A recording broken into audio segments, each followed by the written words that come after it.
And g'day, it's datalore 7000 here, coming at you with another video from the HarvestCraft server. It's been a long time, but we're back and we're doing another episode, so stay tuned.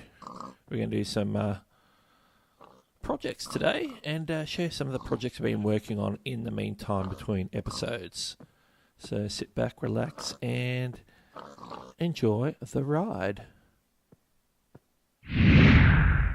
And we're back, yes, and hopefully everything is working fine. You see, between the last clip and this clip, I've had all sorts of issues with recording software. So I've been researching that, and now I'm using something different than I did the first clip. My old recording software just kept crashing on my Mac, so there was no explanation for it at all. So now the other thing is this. In amongst all that, I obviously had my Minecraft window open, and I was mucking around, and I did the stupidest, noobest thing you could do in Minecraft. I typed a silly command. And what did this command do? It wiped my inventory. Everything that I had in my inventory was wiped. I typed /clear. My advice, never, ever, ever type that in your chat. Ever. Because you will be an unhappy person once that's happened. I lost some of my enchanted items. I lost my elytra. I lost everything that was in my inventory. Every single item, 200 plus items that I had. And since then, I have been trying to restock, which is what all this is. At least I got better armor now. My armor I had on was pretty much falling apart, chainmail stuff that I got from start of game, so at least that's a good thing. I didn't lose too much in regards, but I did lose my lovely Silk Touch pickaxe that had unbreaking and stuff on it. But I have got a Silk Touch back with mending. I will put some extra features on that once I get my levels up. And I got my looting sword back by a little bit of nifty crafting and trading for some books. So not all is lost. Not all is lost indeed. Anyway, let's get on with the episode proper and see what we can do in regards to the projects that we've got on for today and the things I'm going to explain to you in just a moment. So we'll be right back. And we'll head over in that direction, talk about the sugarcane farm and everything underneath it. I'll be right back. And we're back. And let's get on with today's video proper. First of all, a quick overview of the area around the base here, but the farms are sort of extended out here a bit more, as we'll be able to see in this area here. You'll also be able to see there the sugarcane farm, which has been automated using the observer block. Yes, observer block. So we've got a few cells there. Very simple redstone now with the observer block. No more working with bud power. Alright, and let's have a look at the other main project area today. There's a big hole in the ground. And yep, you guessed it, it's a slime chunk. Let's go down there and check that out. I'm not going to go down, jump down, because I don't have my elytra on. Previous attempt to record this clip, I nearly jumped without my elytra. That would have been dangerous. Let's go down and check it out. Come on.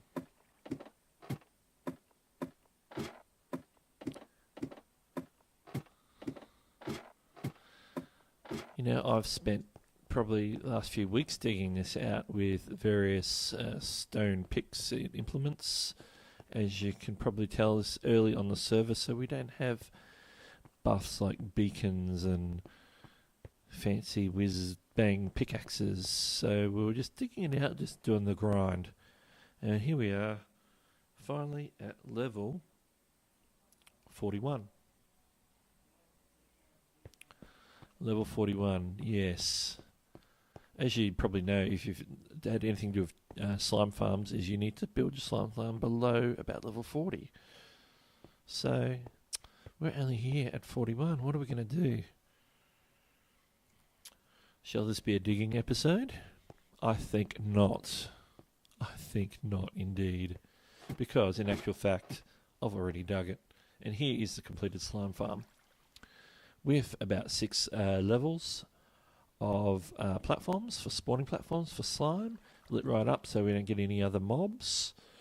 Except for the slime. Let's go down and check the killing area and the collection area for the slime balls. I finished this last night. I went gung-ho yesterday to get this finished, digging the last few areas out. There's a slime coming in to get killed right now with the cactus. Let's watch him die. Come on. Yeah, let the cactus kill you. He's breaking down. That's going to break him down good and proper. Oh, look.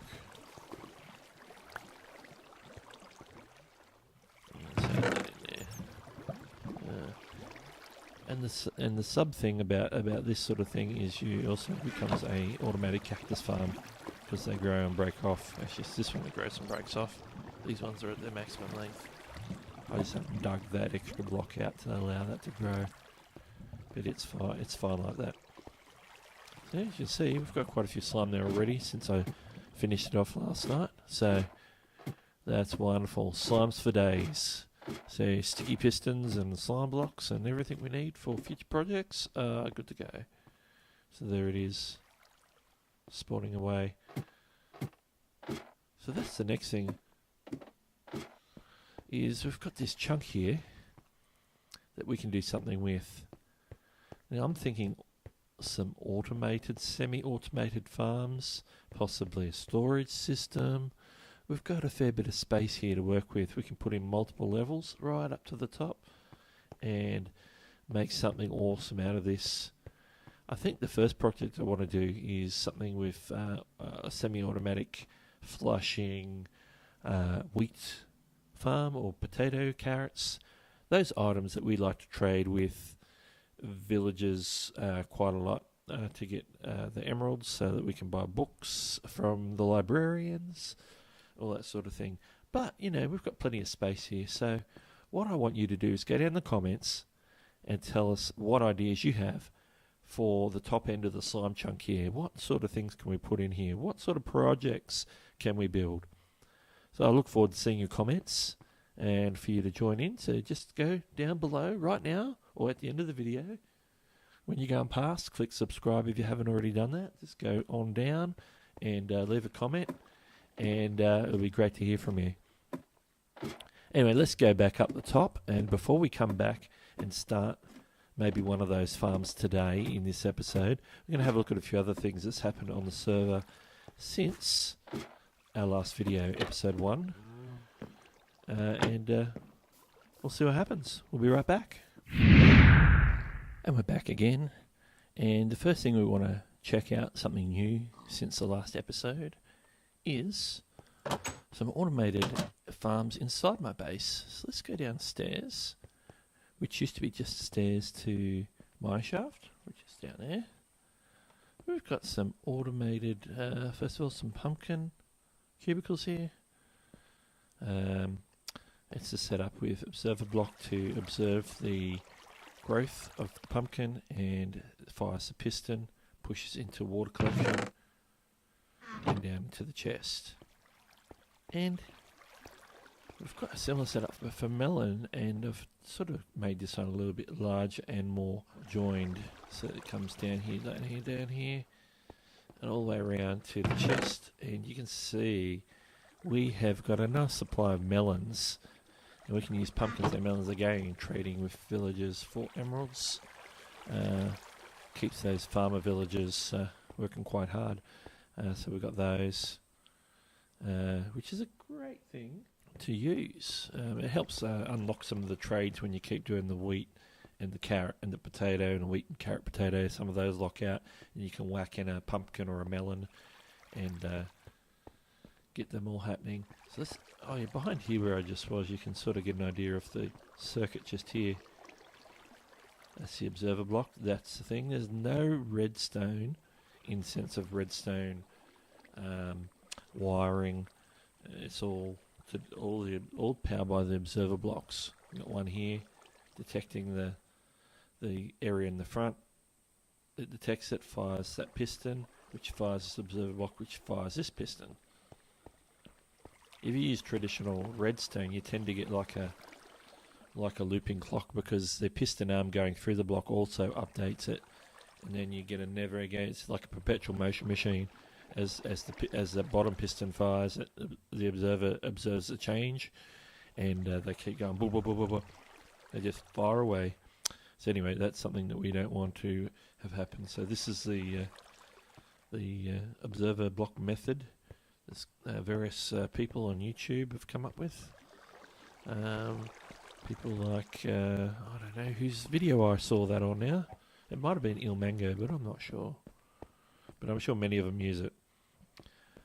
My apologies if you're watching and I don't properly credit you there, but I can't remember. I should make better note of that in the future. Anyway, that's been built, and also what we want to do is have a look. We're going to go into the nether for just a second. Let's put our sword out here. I think we did some more work in the nether here. This is the portal from my base. It goes back to the hub area, the central area there. I don't know if this extension was here last time, but I just extended this out to make a portal for Essie Nessie's base, so hers is all linked up. And then you can also go out into the nether proper over here as well. So that's the portal for Essie Nessie's base. And then there's this bit of an area you can just go out and explore, grab resources and so forth. Let's get back. Heading back towards our base, of course. I think there's some new portals to various biomes around the place, which I'm not going to go through because it's a bit of a journey to get to portals to. I think there's a portal to a desert. There's a portal to an ice bucket biome, which I did a while ago. So there's a few portals around there which you have to sort of do a bit of a journey. So we are back at our base. So next clip we'll grab some resources. We'll get started on our little farm area at the bottom of the chunk. We're back, just prepping some resources. I'm a bit low on wood, so I'm just dropping a few trees here to get some wood supply up. I'm going to need wood to make some pistons. I'm going to need some pistons for this project, so just running around chopping trees right now. Click some saplings or regrow them, of course. Sustainable forest. Alright, well, I'll keep at it, and hopefully when I come back we'll be ready to start doing some building. And we're back, and I've just gotten a bit of a start on the crop farm. I've basically done a bit of a layout so I can get an idea of what sort of space we want to use. So what I've set up is a area here that's going to hold the flushing water. 1, 2, 3, 4, 5, 6, 7, 10 blocks across. And then the crops are going to go in here, and they're probably going to have a second level where they drop down because the crops will come up. And then the second level, I just got to double check where the flushing water goes to. I think it's 1, 2, 3, 4, 5, 6, 7 or 8. So it's either going to stop there or it's going to flow one over. So I just need to get it to the spot where it flows one over so that we can get all happening. So what I'm going to do is a bit of redstone to keep all these pistons closed so I can fill that up with water and do a few tests, and then we can finish off the wall area along here.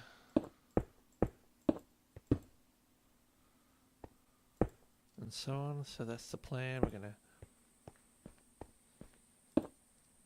get all this happening. So we're just going to measure out, make sure the water comes out to the right point, and go from there. So I'm going to do a bit of building, throw the water in, throw some redstone in, and I think it might be an opportunity for a time lapse. So take it away.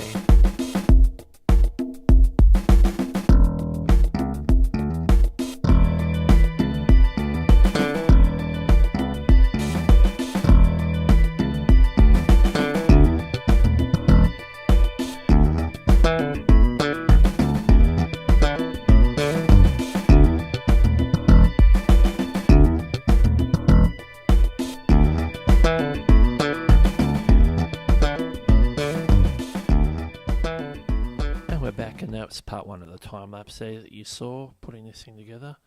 We've got the basics in. We've got the water flushing automated. We've got it measured out correctly. As you can see, the water comes to the right point. I've got some extra resources to get this happening. You can see in the time lapse I put in even the water to moisten these crops, the farmland. Once we've tilled that, we're going to till that in a second. What we've got here is the hoppers to collect. We can't drop any further to do a water stream. We take out a block here, we'll be in the slime farm, so we've got no room to wiggle underneath. So we're just going to put in a double chest here for collection. We're just going to run our hopper chain into that. We're just going to do it that way. Nice and simple. Nice and simple. So we're just going to boom, boom, boom.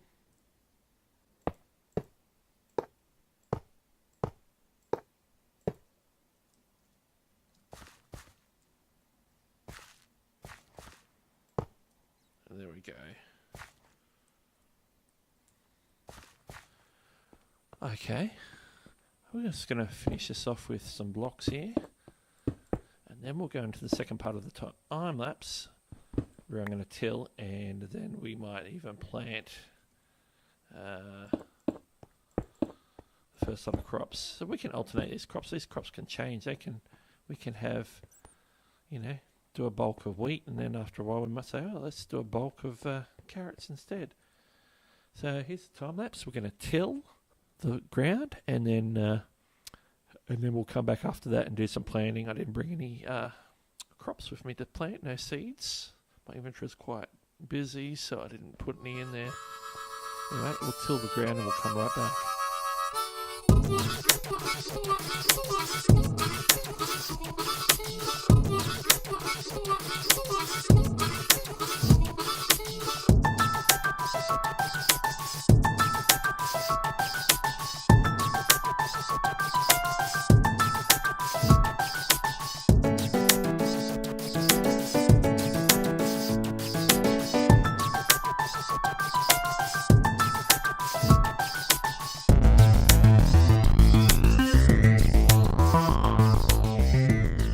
And I'm back again.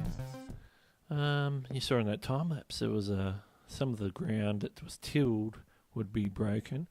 That's because of lack of water and lack of light. So I've lit up a fair bit of area, and I've put in some more water in the middle. I didn't bring carpet with me. I'm going to put carpet over top of those two. The problem I have is these 4 blocks here keep getting untilled. Now there's water underneath them right there. And these are 2 blocks up, same as these. I don't know why.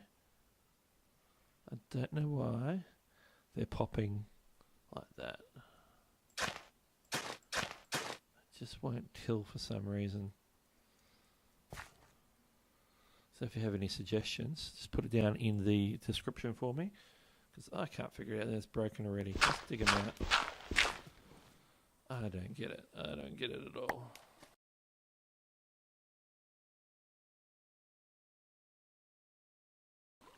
Like that. Let's put the dirt back in. I can't think of anything else because I've hydrated it. I've given it light. I don't know what is causing that. And look, they're breaking straight away. I don't understand it. No. It is very, very bizarre. So I'm sure it's okay, the water being underneath it. Maybe it doesn't. Maybe it's not. Just give me a second. Let's try something, shall we?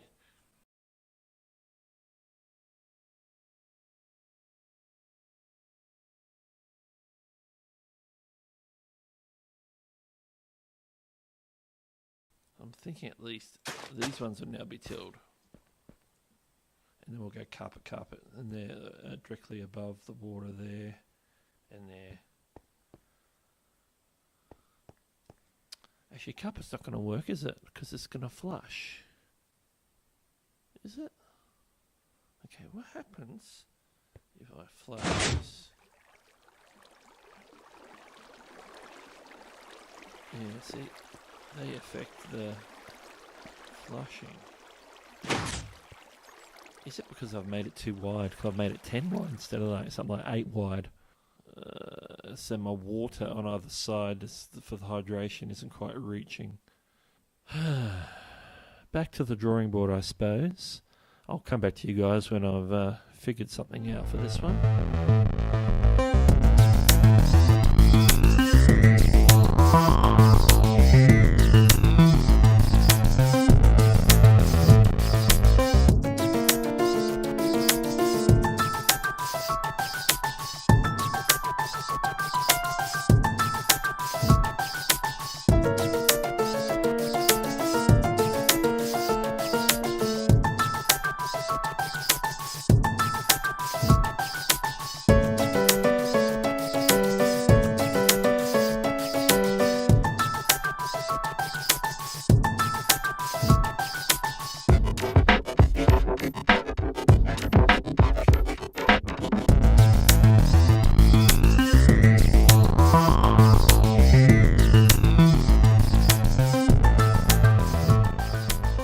And we're back.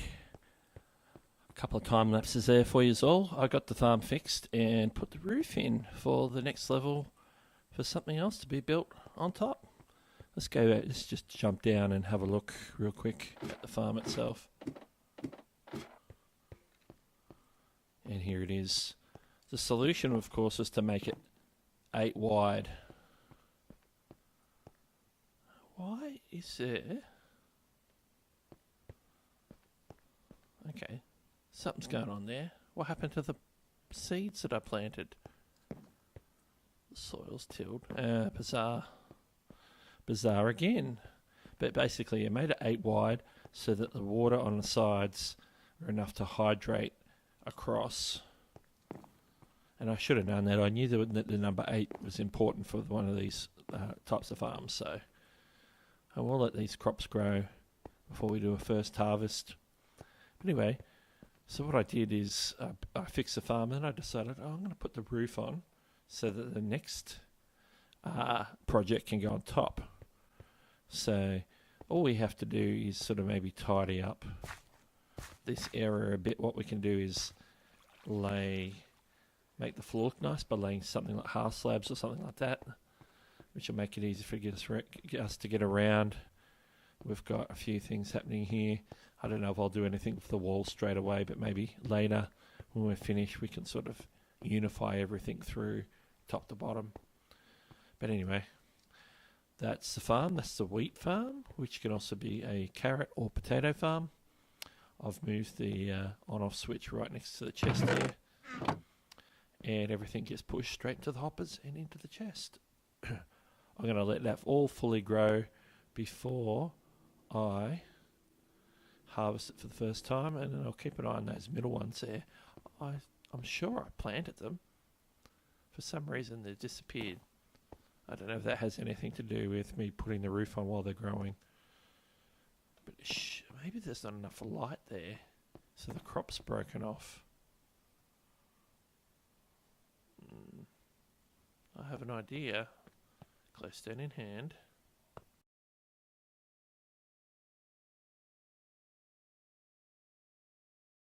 hopefully a little bit extra light in the middle there is probably going to do the trick. Maybe these torches weren't quite reaching for the required light level for the crops. So I'd say that's probably what happened there.